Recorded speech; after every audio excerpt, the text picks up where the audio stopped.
وہ جوان جو ہی پروان چڑھا ان فوان شباب آیا تو اس کی پیشانی سجدے کے تقدس سے مالا مال ہو گئی، اس کی آنکھوں میں حیا اور شرم کے پہرے آ گئے، اس کے خیالوں میں پاکیزگی آ گئی، اس کی زندگی کے شب و روز نیکی کے ماحول میں بسر ہونے لگے، اس کی راتیں ذکر الہی میں، تلاوت کلام مجید میں اور دن یاد الہی میں روزے سے گزرنے لگے۔ وہ جوان جس کی جوانی اللہ کی عبادت میں گزری، کیونکہ جوانی اگر عبادت میں گزر گئی تو بڑھاپا تو پر نور ہے ہی ہے۔ سب سے مشکل مرحلہ زندگی کا جوانی کا ہے۔ شیطان زیادہ ورغلاتا ہے کسی شخص کو جب وہ جوانی کے مرحلوں سے گزر رہا ہوتا ہے۔ تو جس کی جوانی خیریت کے ساتھ گزر گئی اور اس نے اپنی جوانی کے تقدس کو محفوظ رکھ کے منزل تک پہنچا لیا، اپنی عصمت کے جوہر کی حفاظت کی، اپنی آبرو کو لٹنے نہیں دیا، اپنی آنکھوں کی شرم و حیا پر پہرے بٹھائے اور آنکھ کو برباد نہیں ہونے دیا اور اپنی زندگی کے تقدس کا پہرا دیا، تو جو جوان اپنی جوانی کو خیریت کے ساتھ گزار گیا۔ کسی نے کہا تھا نا، کتاب زیست کا ایک اور باب ختم ہوا، شباب ختم ہوا، ایک عذاب ختم ہوا۔ تو جوانی جس کی منزل تک پہنچ گئی خیریت کے ساتھ، عافیت کے سائے میں، مشکل تو بڑا ہے جوانی کو منزل تک لے جانا، خیریت کے ساتھ داغدار نہ ہونے دینا، جوانی کے تقدس کو رسوا نہ ہونے دینا، عصمت کے جوہر پہ کالک نہ لگنے دینا، خواہشات کو غالب نہ آنے دینا۔ آسان کام تو نہیں ہے، مشکل کام ہے، لیکن اگر کوئی مشکل کاٹ گیا، جوانی کے تھوڑے سے ایام میں گزار گیا، اللہ اکبر۔ حضرت شیخ ختلی کہتے ہیں، داتا گنج بخش علی حجویری علیہ رحمہ کے مرشد ہیں، الدنیا یومن ولنا فیہا صومن۔ وہ کہتے ہیں دنیا ایک دن ہے، ہم روزہ رکھ کے گزار رہے ہیں۔ تو روزہ رکھ کے سارا دن گزر ہی جاتا ہے، دوپہر بھی آتی ہے گزر جاتی ہے، اور عصر کا وقت بھی آتا ہے گزر جاتا ہے، کھانے کا وقت بھی آتا ہے، چائے کا وقت بھی آتا ہے، سب کچھ ہوتا ہے لیکن گزر جاتا ہے، افطار تک بندہ پہنچ جاتا ہے۔ جس نے زندگی روزے کی طرح گزار دی، جس نے جوانی روزہ رکھ کے گزار دی، خواہشات کو بے قابو نہیں ہونے دیا، مشکل کام تھا لیکن اس نے مشکل کام کر دکھایا۔ اجر کتنا بڑا ہے، سنیے اللہ کے محبوب کی زبان سے سنیے۔ حضور نے ارشاد فرمایا جو سید ابو ہریرہ کے ذریعے سے ہمارے تک پہنچا، فرمایا قیامت کے دن جب سورج کا رخ سیدھا ہوگا، زمین تانبے کی ہوگی، لوگ پسینے میں شرابور ہوں گے، کوئی ٹخنوں تک پسینے میں، کوئی گھٹنوں تک، کوئی کمر تک، کسی کو پسینے کی لگام دی جائے گی، اور وہ پسینہ ایسے نہیں ہوگا جس طرح یہ پسینہ ہے، اتنا گرم ہوگا۔ ابن رجب حنبلی کہتے ہیں اس پسینے کا ایک قطرہ اگر احد پہاڑ پہ ڈال دیا جائے تو وہ پگھل جائے، اتنا گرم ہوگا، بدبودار اتنا ہوگا، ایک قطرہ دنیا پہ ڈال دیا جائے، انسان کیا جانوروں کے دماغ بھی پھٹ جائے، اس پسینے میں لوگ شرابور ہوں گے۔ لیکن جس نے اپنی جوانی کو عافیت سے گزارا ہوگا، کل قیامت کے دن جب کوئی سایہ نہیں ہوگا، اللہ اس جوان پر اپنے عرش کا ٹھنڈا سایہ عطا فرمائے۔ وہ شخص جس کو کسی عورت نے دعوت گناہ دی اور وہ صاحب منصب تھی، صاحب جمال تھی، اور اس نے یہ کہہ کے یہ خواہش، یہ آرزو مسترد کر دی، انی خاف اللہ۔ اسی طرح کوئی عورت ہے تو اس نے اپنے تقدس کی حفاظت کی، اپنی آبرو پہ پہرا دیا اور کسی پیشکش کو ٹھکرا دیا، تو فرمایا قیامت کے دن جب کوئی سایہ نہیں ہوگا، اللہ اسے بھی اپنے عرش کا ٹھنڈا سایہ دے گا۔ کیسا سخت دن ہوگا، اور وہ کس اعزاز میں ہوگا، کس تکریم میں ہوگا۔ یہ تو 4 دن 10-20 سال ہیں، اور وہ 50,000 سال کا ایک دن۔ پھر اس کو اللہ کا شکر ادا کرنا ہوگا کہ اللہ تو نے کتنا کرم کیا میرے اوپر کہ میری جوانی خیریت اور عافیت سے گزری، اور آج اس کا تو کتنا بہتر صلہ مجھ کو دے دے۔ تمام انبیاء کی طرف سے جو ماضی میں گزرے ہیں، ایک ضرب المثل کے طور پہ بات موجود ہے، اور یہ بات میرے اور آپ کے آقا و مولا نے ہمیں پہنچائی، اور وہ یہ کہ اذا لم تستحی فاصنع ما شئت، جب تیرے میں حیا باقی نہ رہے تو جو چاہے کر۔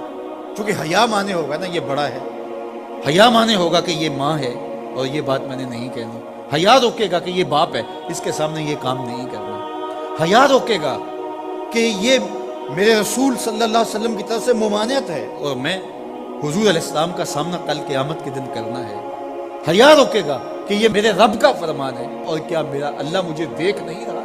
حیا ہے تو گناہوں سے خود بخود روکو گے، کوئی کیمرہ نہیں تو پھر بھی رک جاؤ گے، کوئی سیکورٹی نہیں تو پھر بھی رک جاؤ گے، کوئی واچ نہیں کر رہا پھر بھی رکو گے، بند کمرے میں بھی رکو گے، اپنے رب سے حیا کرو۔ لیکن اگر رب سے حیا نہیں ہوگا، اس کے رسول سے حیا نہیں ہوگا، تو پھر جو مرضی کرو، پھر تمہیں نہ کوئی کیمرہ روک سکتا ہے، نہ باپ روک سکتا ہے، نہ ماں روک سکتی ہے، نہ بڑا بھائی روک سکتا ہے، کوئی نہیں روک سکتا تمہیں جب تمہارے اندر حیا نہیں ہے۔ حیا ہوگا تو پھر گناہوں سے خود بخود بچتے چلے جاؤ گے، برے اعمال سے بچتے چلے جاؤ گے، بد اخلاقی سے بچو گے، زبان سے جملہ نکالنے سے قبل سوچو گے کہ یہ جملہ مناسب نہیں ہے تو میں اس کو کبھی بھی نہیں بول سکتا، اس لیے کہ حیا مانے ہو جائے گا اور طبیعتوں کے اندر ایک نور پیدا ہوتا چلا جائے گا، اور یہ پردہ جب اٹھ گیا اور یہ ڈر جب ختم ہو گیا تو پھر راستے صاف ہو جاتے ہیں، جو مرضی کرتا رہو، پھر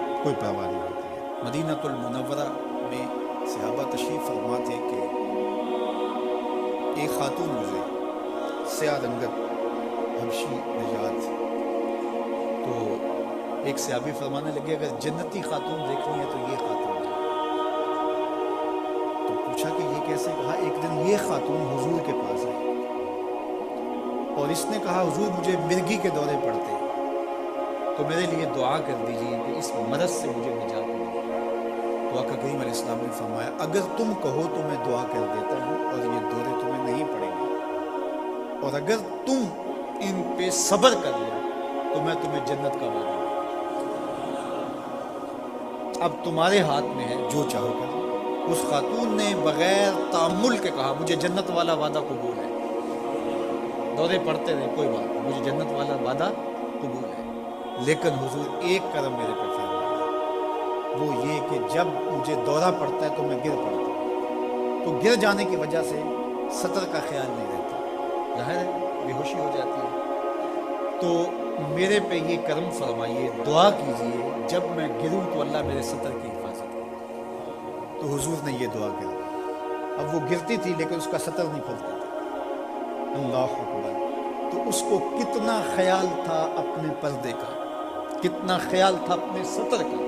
یہ جمال ہے عورت کا، عورت مستور ہے، عورت کو عورت کہا جاتا ہے، مستور سطر سے ہے، یہ پردے کی چیز ہے۔ اور اللہ جل شانہ نے اوڑھنیاں اوڑھ کر کے رکھنے کی خواتین کو تلقین کی۔ آج جدید مفکرین تو عورت کے ساتھ مصافحہ کے راستے بھی نکال رہے ہیں۔ وہ کسی نے کہا تھا یہ عورت کی آزادی نہیں ہے، یہ عورت تک پہنچنے کے لیے مرد آزادی چاہتے ہیں۔ عورت سمجھتی ہے مجھے آزادی مل رہی ہے، یہ تجھے آزادی نہیں دی جا رہی، یہ تیری آبرو کو، تیری عزت کو، تیری ناموس کو تار تار کرنے کے لیے یہ مرد آزادی چاہ رہا ہے، یہ آوارہ لوگ آزادی چاہ رہے ہیں۔ تجھے کھلونا بنانا چاہتے ہیں تو کھلونا نہیں ہے، تیرا پردہ تیری ناموس کا محافظ ہے، تیرے برقعے کی ایک ایک سلوٹ تیرے حیا کا پہرا ہے۔ آج مغرب مختلف ذرائع سے ہم سے یہ جوہر چھیننا چاہتا ہے، تو اب ہمارے اوپر تہذیبی یلغار کے ذریعے سے، میڈیا یلغار کے ذریعے سے، تمدنی یلغار کے ذریعے سے، مختلف ناموں سے، مختلف ایام منانے کے ذرائع سے ہم سے اگر ہمارے جوہر حیا کو چھین لیا جاتا ہے تو ہمارے پلے کیا بچتا ہے؟ کیا ہم گگو کوڑا قوم ہے کہ جو کوئی لے کے آئے اور اسی کے پیچھے چل پڑے؟ کیا ہمیں نہیں پتا کہ ہم کون ہیں؟ ہماری بھی کوئی بنیاد ہے، ہماری کوئی ساکھ ہے، ہمارے آباء و اجداد ہیں، ہمارے اوپر کتاب اتری ہے، ہمارے آقا نبیوں کے امام ہیں، ہمیں پورا کامل اکمل دین دیا گیا ہے۔ کیا ہم وسیع و ظرفی کے نام سے، روشن خیالی کے نام سے سب کچھ اختیار کر لیں گے؟ یا ہمیں سوچنا پڑے گا کہ ہمارے دین کی شناخت کیا ہے؟ تو میرے حضور نے فرمایا ہر دین کی ایک الگ شناخت، الگ پہچان اور نمایاں نشان اور علامت ہوتی ہے۔ اسلام کی وہ نمایاں علامت حیا ہے۔ اگر حیا ہے تو دین ہے، اگر حیا نہیں ہے تو دین نہیں ہے۔ تو اللہ ہمیں حیا کے نور سے مالا مال کرے، ہماری نسل نو کی بالخصوص حفاظت کرے، ہماری بیٹیوں، بہنوں اور مستورات اسلام بناتے دین کی اللہ خاص طور پہ حفاظت فرمائے۔ آنکھوں میں شرم اور حیا کے نور کو پیدا کرے، اور ہمارے باطن بھی حیا کے نور سے مالا مال ہو۔